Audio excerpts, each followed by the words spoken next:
méthode d'acceptation-rejet est une technique de simulation utilisée lorsqu'il est compliqué de simuler des observations de la fonction désirée, mais simple de le faire pour une fonction enveloppante. Vous avez sous les yeux quelques exemples de fonctions et leurs enveloppes tirées des exercices du chapitre 8. Pour expliquer les méthodes d'acceptation-rejet, nous allons reprendre l'exemple de la simulation d'observation d'une loi bêta, ici en blanc. Comme le support de cette loi est fini, il est simple de l'inscrire à l'intérieur d'un rectangle, ici en orange. Ce rectangle correspond à la densité d'une loi uniforme augmentée d'un facteur c, de manière à ce que la densité de la loi bêta, dont l'aire sous la courbe vaut 1, soit entièrement comprise dans le rectangle. L'idée de la méthode d'acceptation-rejet consiste à générer des valeurs issues de la densité G, l'uniforme dans notre exemple, et d'en accepter une partie seulement, de sorte que les valeurs retenues semblent provenir de la densité F, la loi bêta ici.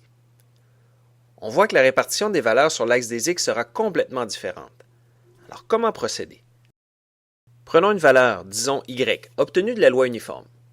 Elle pourrait aussi provenir de la loi bêta, mais pas à la même fréquence. Doit-on accepter cette valeur comme provenant de la bêta ou la rejeter?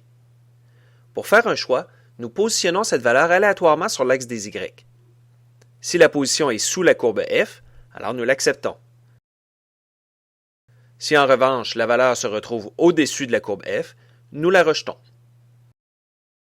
Cela revient au même de dire que nous acceptons la valeur simulée avec une probabilité ou dans une proportion équivalente au ratio entre la hauteur de la fonction f en y, la ligne blanche, et la hauteur du rectangle, la ligne orange. Dans une interprétation comme dans l'autre, nous allons accepter plus de valeurs autour du mode de la distribution et moins dans les queues.